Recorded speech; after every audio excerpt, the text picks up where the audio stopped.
Apa yang dapat kita lakukan untuk menciptakan kedamaian? Selamat pagi saudara-saudara yang dikasihi Tuhan Yesus Kristus. Kiranya kasih karunia dan damai sejahtera dari Allah Bapa, kasih Tuhan Yesus Kristus beserta saudara sekeluarga. Kita berjumpa kembali dalam renungan pagi. Sebelum kita mendengarkan firman Tuhan, marilah kita berdoa. Bapa, kami sungguh bersukacita di dalam pengungkapan syukur kami. Kebaikan demi kebaikan kami lihat dan kami rasakan di dalam kehidupan kami. Bapa Sorgawi, sebelum menjalani hari ini, kami hendak mendengar akan firman-Mu. Biarlah firman-Mu memimpin kehidupan kami, sehingga kehidupan kami penuh dengan kebahagiaan, penuh dengan berkat Tuhan, penuh dengan perlindungan.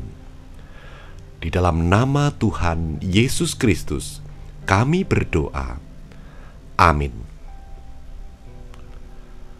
Saudara-saudara, saya akan membaca dari Injil Matius pasal 5, ayat yang ke-9. Di sana dikatakan demikian: Berbahagialah orang yang membawa damai, karena mereka akan disebut anak-anak Allah. Saudara-saudara, jika kita mendengar ayat firman Tuhan ini, maka di sana Tuhan Yesus Kristus hendak memberitahukan kepada kita bahwa kita akan berbahagia saat kita menjadi pribadi yang ketika kita berada dimanapun juga, maka di sana akan tercipta kedamaian. Di dalam suasana yang penuh dengan pertikaian, di dalam suasana yang syarat dengan sakit hati dan dendam, kehadiran kita akan mengakhiri semua keburukan itu, lalu akan menggantikannya dengan sebuah kedamaian. Tuhan Yesus hendak berkata bahwa kita ini adalah milik Kristus Sang Maha Damai. Dialah yang empunya kedamaian itu. Sehingga ketika kita mengikut Dia yang adalah Raja Damai, maka kita ini adalah orang-orang yang berbahagia di saat kita menempati fungsi kita, membawa damai di dalam segala keadaan. Nah, saudara dikasihi Tuhan Yesus Kristus, renungan ini tidak hendak membicarakan bagaimana caranya kita memperbaiki sebuah situasi yang di sana tidak ada damai, lalu diri kita dapat menyelesaikan berbagai persoalan, lalu di sana akan muncul kedamaian. Bukan itu yang akan kita bahas. Tetapi saya ingin mengajak saudara-saudara untuk melihat kepribadian kita, melihat keadaan diri kita dengan sebuah pertanyaan: bagaimana hidup kita dapat menjadi pembawa damai? Saudara dikasihi Tuhan Yesus Kristus, di saat diri kita ini menjadi pembawa damai, maka kebahagiaan akan senantiasa ada di dalam kehidupan kita. Ada dua hal yang harus terjadi di dalam diri kita agar kita menjadi pembawa damai. Hal yang pertama adalah diri kita berdamai dengan Tuhan. Apa artinya diri kita berdamai dengan Tuhan? Artinya adalah kita memasuki sebuah kehidupan yang baru, di mana kita membuka segenap hati, jiwa, perasaan, dan kehidupan kita di hadapannya, sehingga tak ada yang tersembunyi di hadapan Tuhan.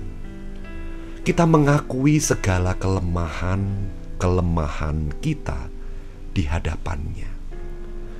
Lalu kita mulai percaya bahwa Dia, Tuhan Yesus Kristus, berkenan untuk menerima kita sebagaimana kita ada. Oleh karena pribadi Tuhan Yesus Kristus telah mengorbankan dirinya di kayu salib untuk menyelamatkan kita. Dengan demikian, tangan Kristus adalah tangan yang terbuka terhadap kehidupan kita. Itu yang pertama, saudara-saudara. Di saat tak lagi ada yang tersembunyi di hadapan Tuhan, di saat hati kita dengan jujur jelas mengatakan bahwa Tuhan berkenan atas kehidupan kita, maka hati kitalah yang pertama kali akan berisi kedamaian.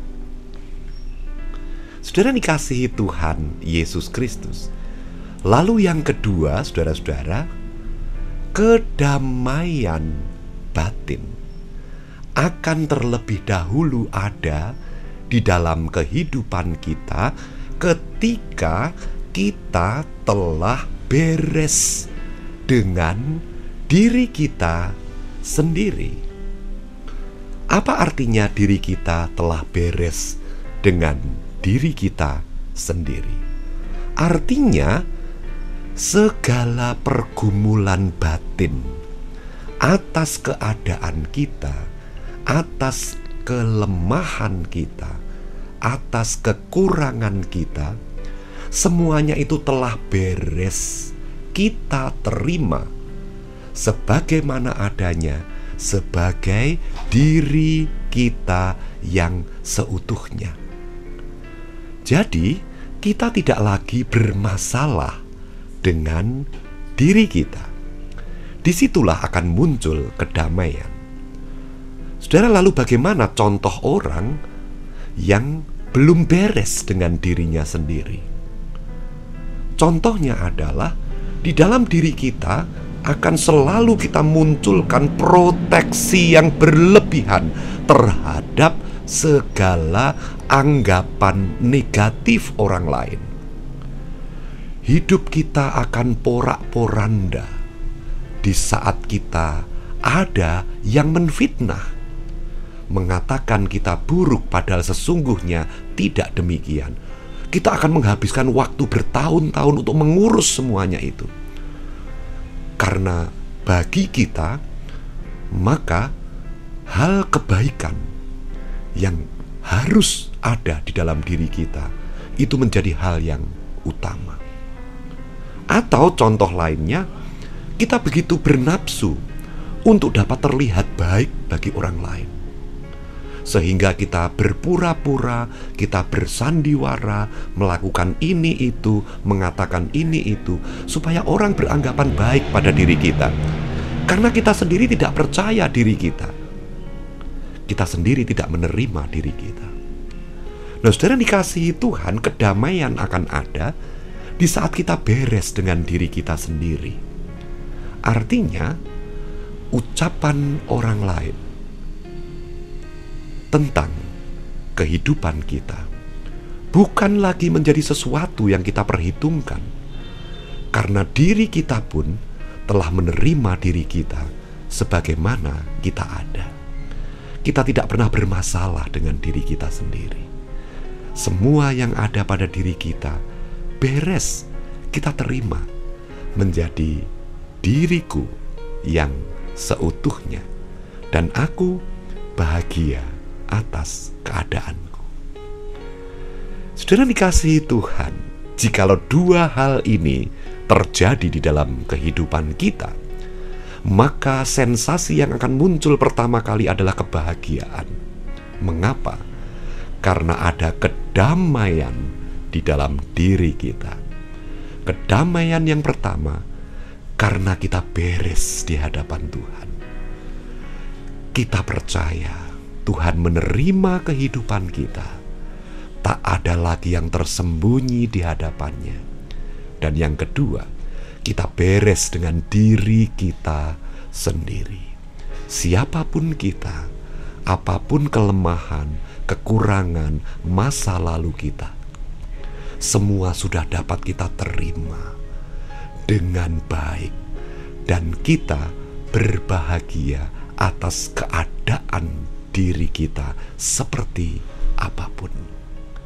Nah, saudara dikasihi Tuhan, jika keadaan ini seperti itu, maka barulah diri kita yang damai ini dapat membawa damai kepada orang lain. Kiranya Tuhan Yesus memberkati. Amin. Mari kita berdoa. Bapa, kiranya kedamaian-Mu pertama-tama melingkupi diri kami, supaya kami dapat membawa damai ketika kami merasakan kedamaian itu di dalam hati kami. Bapa, berkati hari ini penuh dengan penyertaan-Mu, penuh dengan berkat-berkat. Di dalam nama Tuhan Yesus kami berdoa. Amin. Tetap semangat saudara-saudara. Tuhan Yesus memberkati saudara sekeluarga. Amin.